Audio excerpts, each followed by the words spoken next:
Okay, so my name is Paul, and this is a review for my metal detecting Pwllheli site. Over the next few weeks, months, etc. I'm going to put up a few details regarding equipment, where to go, what sort of things you need to take with you, etc. But today I'm going to talk a little bit about the metal detector that I use. First of all, I just want to say I am basing some of these reviews on my condition. I do have osteoarthritis in my knees and my hips, and I do have severe vision loss. So the review is going to be based on how I use things. So anyway, I started off metal detecting. First of all, I used the Garrett Ace 250. Then I worked up to the Garrett Pro International, and now I'm on the Nokta Impact multi-frequency metal detector. Now this machine has 3 different frequencies. It has 5, 14 and 20, and basically any ground condition that you have, this machine will sort that out for you. So basically what I do like about this machine is that the cable for it runs inside, so it's out of the way, so no cables knocking about or interfering with anything.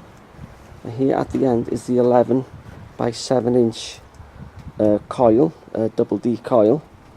And basically what I like about this is the coil cover on it is very, very robust. I mean, this thing's gonna last.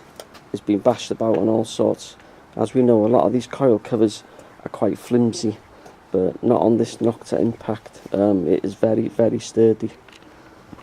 So basically, also what I like about this machine is it's well balanced. As you can see, there's your grip, there's your main console. Just on the side here at the bottom, if we can see it, is the trigger. That sorts out your pinpointing, etc. So like I said, this machine is the Impact Pro. Nokta Impact, I bought the Pro package. With the Pro package you get covers for your battery section, and you get a cover for your main console. Also you get this nice little stand to stop your metal detector from, well, hitting the dirt or falling on the dirt. So basically, looking at the console itself here, I'm not sure if you can see it with the light, to be honest with you. Let me start at the back first. At the back end here we have your headphone jack, and we have your turning on and off and your volume, etc. So I've just turned it on at the moment. So going up here to your main console, it is flickering a little bit at the moment whilst it's on. So there you have it. On here, this machine has 12 program settings, and the ones I like to use are the VLX1, VLX2 for relic hunting and coins.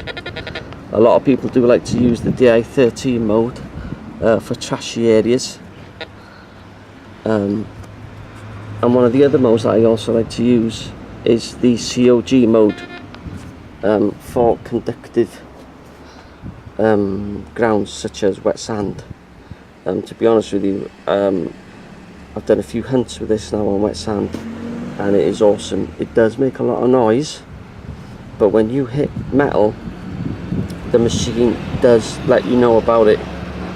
And like I said, it lets you know about if you find any coins or what have you. So I have used this machine for a few months, and it is pretty awesome. In here, underneath this cover, you have your battery pack, which goes in here. Like I said, I've told you about the stand and the covers here. and I've mentioned the coil. Now, I have used this machine for a couple of months, and what I would say is, what I have learnt about it, is when you fix this stand in place, to put yourself a little bit of plastic or tape on here, because the screw that goes across here will scratch your metalwork.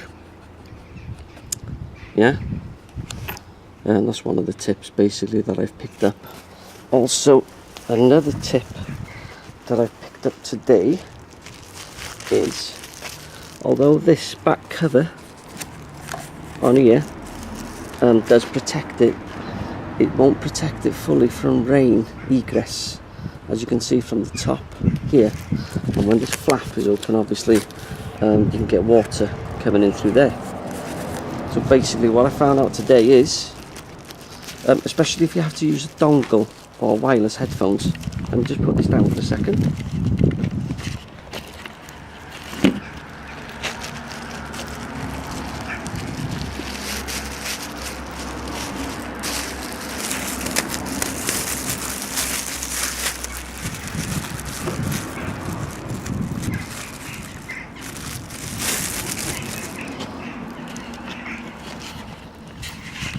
So one of my little tips is, got a snappy bag, put it over the main battery console, and obviously if you have your dongle sticking out the back, there's enough room for it, like so.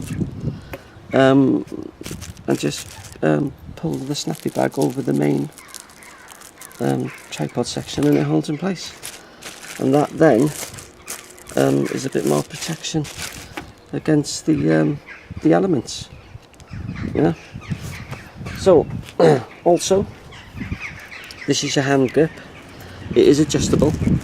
There are 2 bolts on the underside here that you take off. You can move this hand grip backwards and forwards to suit your own needs. And one other thing I would say with this is that it does have cam locks. One here, and then it has one there. Through a bit of experience, what I would say is be very, very careful with these, and make sure that there's no sand, there's no particles or anything in there when you open and close them, because I have had the plastic here crack on me, and I've had to send it back for repairs. So again, yeah, like I said, just be very careful with that. That's something to think about when you go out and about. So, like I said, it's a sturdy machine, you know. The balance is superb on it, like so. And obviously, what I would say is, it's not overly light when you do use it. Nice slow swings, and it'll work a treat indeed. Looking forward to using a bit more. I would possibly say I know maybe about 40% of what this machine can do. Like I said, I have gone through the COG mode, I have gone to the VLX1 and VLX2. That basically is all I have used on it. Some of the other things to look out for on the machine as you gain experience is to use the expert mode and the normal settings. But I might do a little bit of a better chat on the settings next time round. But I would say this is not something that you want to be starting with as you're starting off metal detector. It is definitely a pro item, and you do need a little bit of know-how and experience to use it. Anyway, if you would like to like and share my page, and I will have a chat next time on some other bits of metal detecting equipment. Thank you.